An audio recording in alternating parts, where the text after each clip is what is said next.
The night stretches endlessly across the deserted highway as Daniel Hayes drives in silence, the dashboard lights casting a dim blue glow across his tired, anxious face. The world outside is swallowed in darkness, broken only by the rhythmic flash of distant streetlights. Every passing second tightens a knot in his chest. Elena's text, "Flight canceled," staying near the airport, plays in an endless loop inside his mind, sounding more rehearsed each time he rereads it. After years of late-night conferences, unexplained trips, and emotional distance, tonight her life feels different. Too smooth, too perfectly timed. When his credit card app suddenly alerts him to a hotel charge far from the airport, the quiet inside the car becomes suffocating. Calling the airline only confirms what his heart already feared. She wasn't the airport, and she never intended to be. His hands tremble. The betrayal has already begun, long before he reaches the truth. A.S. Daniel speeds toward the downtown hotel. Memories flash uninvited through his mind like scenes from a broken film reel. He remembers Elena pulling away from his touch months ago, brushing off his concerns with casual excuses about stress and workload. He remembers her laughter fading, replaced with distant smiles and late-night phone vibrations she guarded fiercely. Her phone, always locked now. Her business trips, more frequent, more secretive. And Mark Ellison, her boss, whose name had slowly become a familiar guest at their dinner table conversations. Each memory now feels like a warning he chose to ignore. The city lights flicker across his windshield as he drives deeper into the storm, his chest tightening with every mile. The rain starts to fall harder, blurring the world around him. The betrayal feels alive, pulsing with every beat of his heart. Long before he ever sees the hotel's glowing sign appear on the horizon, when Daniel finally parks outside the hotel, the rain softens into a cold mist settling across the windshield. He sits frozen, watching the revolving doors as people come and go, each second dragging like an hour. Then the elevator dings. Elena steps out, hair tousled, cheeks flushed, her smile effortless and intimate. Behind her is Mark Ellison, close enough to touch, his hand sliding casually along the small of her back, like a gesture he's made 100 times. Daniel's breath catches. The moment feels unreal, like watching someone else's life. And then Elena leans in and kisses Mark, softly, confidently, without hesitation. Not a secret kiss, a practice one. Comfortable, familiar. Heat rushes to Daniel's face, his heart cracking silently as he grips the steering wheel, so hard his knuckles bleach white. In that single moment, his world, his marriage, his trust, his identity, shatters beyond. Daniel Hayes grew up in a small, quiet town where his family lived modestly but warmly. His childhood shifted dramatically the day his father passed away, leaving Daniel, barely a teenager, to step into a role far bigger than himself. He became the emotional backbone of the family, comforting his grieving mother and guiding his scared younger sister. While his friends explored carefree teenage years, Daniel learned responsibility, sacrifice, and restraint. He became a person who listened before speaking, who forgave before fighting, who loved without asking for anything in return. This early loss taught him to value stability and peace, shaping him into a man who always showed up, even when no one else did. His quiet loyalty wasn't just a trait, it was a survival mechanism. And though the world often overlooked men like Daniel, he believed deeply that kindness, patience, and loyalty would eventually be reciprocated pair. Elena grew up in a completely different emotional universe. In her household, love was measured by achievements, grades, awards, promotions. Her parents praised victories, not vulnerability, shaping her into someone who survived on external validation. She was ambitious, sharp, driven, and determined to escape the emotional vacuum she grew up in. When she met Daniel in her mid-20s, his gentle nature felt refreshing, almost intoxicating. He offered emotional safety she never had, while she brought color and excitement into his predictable world. For years, their relationship bloomed naturally. Small vacations, late-night talks, shared dreams, slow mornings filled with laughter. But everything shifted after Elena's major promotion. Expectations grew heavier, her world sped up, and Daniel couldn't keep pace. Each month, she drifted a little farther. What was once love now felt like a mismatch of emotional languages. Daniel craving closeness, Elena craving validation from anyone who offered it. When Elena began working under Mark Ellison, the shift was gradual but unmistakable. Mark, older and effortlessly charismatic, was a kind of man who knew exactly how to feed insecurities wrapped in compliments. He praised Elena's ambition, her intelligence, her drive, everything she had always craved. Daniel noticed the changes first in small details. Elena staying late at the office, becoming secret with her phone, losing interest in shared rituals they once cherished. He took over the cooking, the cleaning, every emotional responsibility, believing that supporting her dreams would bring her back. But Elena started describing Daniel as too stable, too predictable, a man who didn't challenge her. The truth was harsher. She didn't want safety anymore. She wanted validation from someone who mirrored her ambition. Meanwhile, Daniel, still gentle, still loyal, felt himself fading into the background of his own marriage, invisible despite loving with everything he had. Daniel steps out his car slowly, the cold rain soaking into his jacket as he follows Elena and Mark into the hotel lobby. Every movement feels unreal, like he's sleepwalking through someone else's nightmare. He keeps his distance, hiding behind pillars, watching them with a trembling quietness that feels like drowning. They stand at the front desk together, Elena tucking her hair behind her ear, smiling softly while Mark's hand rests confidently on her waist. The receptionist hands him a key card, and they share a look Daniel has not seen from her in years. When Elena's phone vibrates, she casually pulls it out, types quickly, and sends him a text. Going to bed early. Long day. Love you. Daniel watches her press send while stepping into an elevator with another man. His chest cracks open. The betrayal becomes undeniable, yet he doesn't rush forward. Instead, he takes out his own phone, photographing the truth she thinks he'll never see. Daniel drives home at 2 a.m., the world outside blurred by rain and shock. The car feels unnaturally silent, as if even the engine is grieving with him. His hands grip the wheel loosely, numb and shaking, replaying the images, her smile, her touch, her lies typed so effortlessly. By the time he reaches home, he sits in the driveway for almost an hour, staring into nothingness. When Elena returns the next morning, she walks in humming, her hair slightly messy in a way she tries to hide. She yawns dramatically and says, "Long night. The hotel was so loud. I barely slept. I'm exhausted." Daniel watches her with a hollow stillness, recognizing that the woman before him isn't the Elena he married. She moves around the house freely, unaware that Daniel now sees everything. Her lies, her double life, her entire performance. And she carries on as if nothing happened. Later that afternoon, Daniel sits at Elena's laptop, hoping desperately to be wrong. But the truth unravels with each click.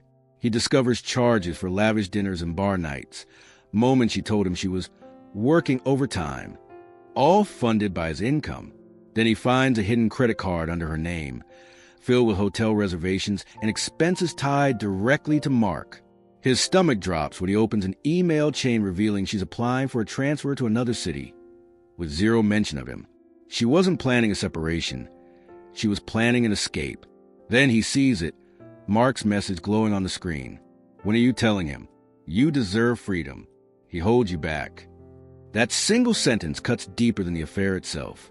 Daniel finally understands. She wasn't going to leave him because of neglect or distance. She wanted to remove him and replace him. His loyalty was never the issue. He simply became inconvenient. I end the days that follow. Daniel adopted a mask so perfect that even Elena doesn't sense the storm forming behind his eyes. He smiles when expected, laughs at the right moments, and speaks with the same gentle calm she's always known. But behind that calm, every cell in his body is watching, calculating, recording. He notes the sudden late nights she claims are networking events, the way she rushes to her phone when it vibrates, locking the screen before he can glance over.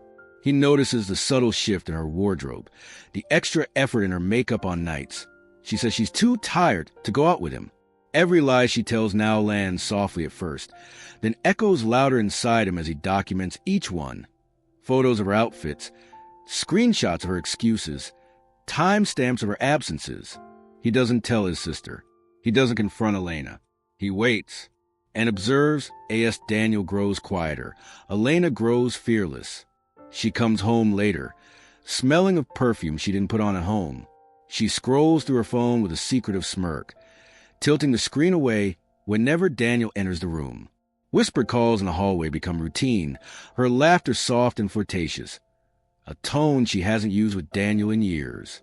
Meanwhile, Daniel's world shrinks into small, painful moments, eating dinner alone while her chair stays empty, staring at the flickering lamplight across her untouched side of the bed, or watching his phone glow with her messages that feel more like rehearsed lies and affection. These quiet nights carve deep emotional scars. Yet Elena is too intoxicated by Mark's attention to see any of it.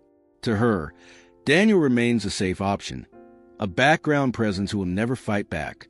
She mistakes his silence for weakness, not strategy.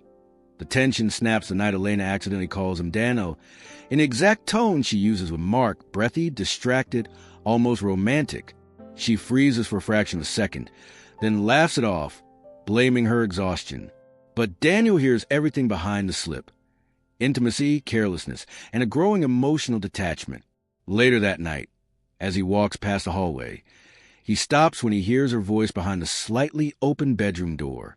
Her tone is low, sweet, dripping with adoration Daniel hasn't heard directed at him in a long time.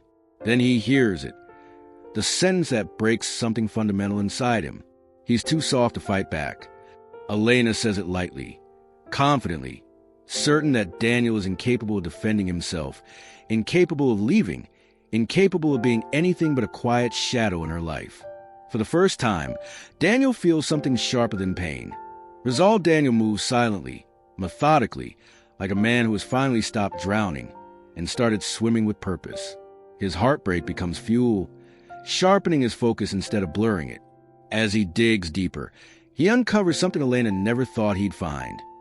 Company credit card statements showing personal dinners, hotel stays, and weekend trips billed under Mark's department. Their company's policies are brutally strict: zero tolerance, immediate termination, mandatory investigation. The moment Daniel realizes what this means, there's no rage, only clarity. He gathers everything he has: hotel security footage, timestamps, text threads, her work trip photos, GPS logs showing detours to Mark's apartment, and receipts engraved with both of their names. He organizes every file neatly into folders, labeling them with calm, chilling precision.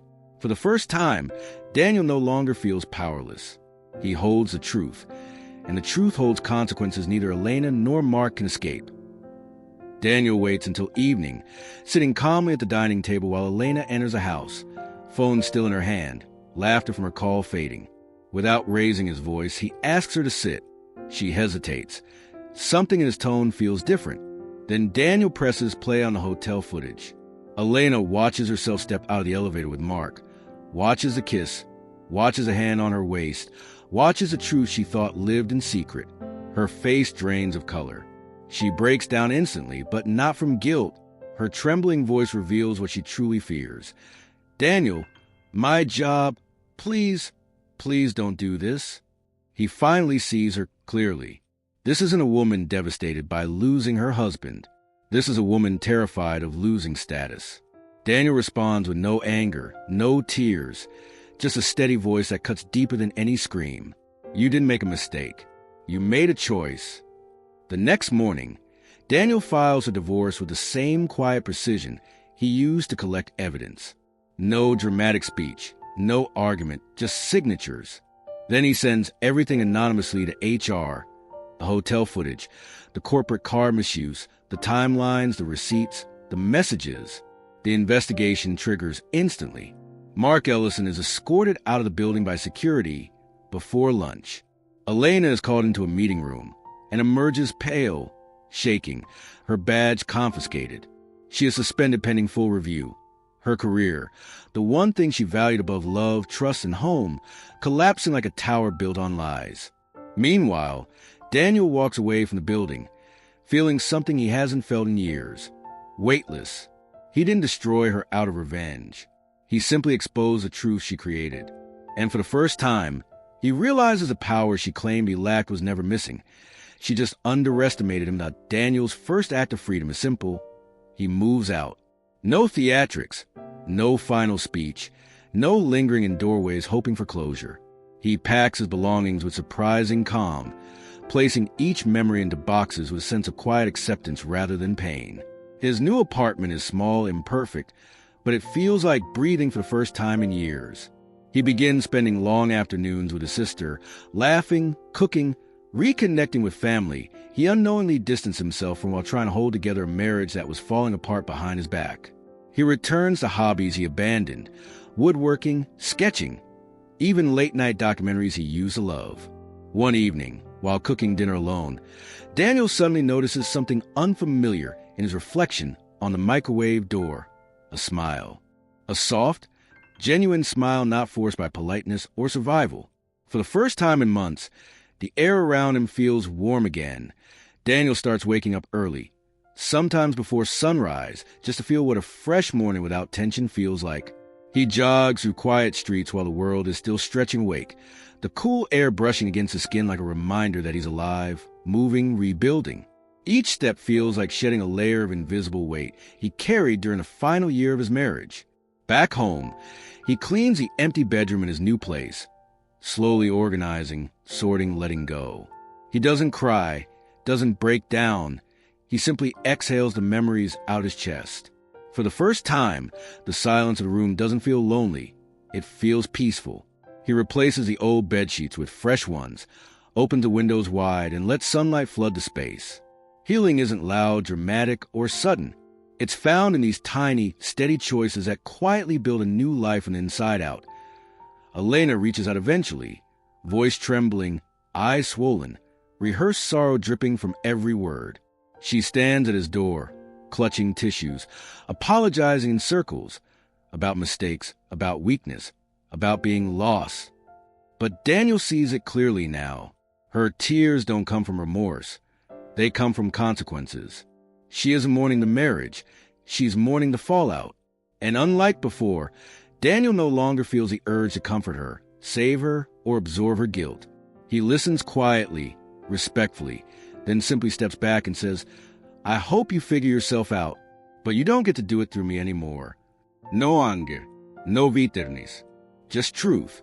Elena realizes too late that the man she underestimated has grown stronger than she ever imagined. As Daniel closes the door, he doesn't feel triumph. He feels freedom. The kind that comes when you finally choose yourself after years of choosing someone who never chose you back 0.6 months later. Daniel steps into the same hotel he once entered as a shattered man, but now he carries a different energy. Calm, grounded, composed. The lobby hasn't changed, yet everything inside him has. The same marble floors, the same warm lights, the same soft hum of guests checking in, but none of it crushes him anymore. Instead, it feels like walking into a chapter he has already finished reading. He sits down on a quiet armchair near the window, opens his leather-bound journal, and begins writing slowly, thoughtfully. His words are no longer drenched in pain, but in clarity and growth. Around him, the world moves normally, unaware of the war he once fought. Daniel breathes deeply, feeling proud that he can be here without trembling, without breaking. This hotel is not a wound now. It's proof of how far he has come, as Daniel writes. His thoughts begin to weave into the kind of introspective voiceover heard in powerful cinema. His pen moves slowly, deliberately. I gave her trust. She gave it away. But losing her wasn't the end. It was the beginning of finally choosing myself. These words are not bitter. They're steady, clean, and honest. He pauses, reflecting on how far he has traveled internally. He remembers the man who once doubted his worth, who felt invisible, who believed betrayal meant he wasn't enough. But now he sees the truth. He didn't lose anything except someone who failed to value him. He didn't fall apart. He rebuilt. His breathing steadies as he closes the journal. He taps his fingers lightly on the cover, a small gesture of completion. It's not just a chapter ending. It's a life reclaimed, a future rewritten, a heart restored. Daniel stands, shoulders relaxed, and walks across the lobby with quiet confidence. As he steps outside, warm evening light washes over him, golden, soft, almost symbolic. The automatic doors glide open, and for a moment he pauses at the entrance, feeling the gentle breeze against his face. This exact spot once held the weight of heartbreak, the memory of discovering the truth, the beginning of months of pain. But now he smiles faintly. The camera, in the story's cinematic frame, lingers behind him, capturing the empty hotel entrance as he walks forward, no longer defined by what happened here. The evening glow stretches across the pavement, almost welcoming him into the future he rebuilt with his own strength. Daniel doesn't look back, not even once. And in that simple motion, the audience understands. He is finally fully healed.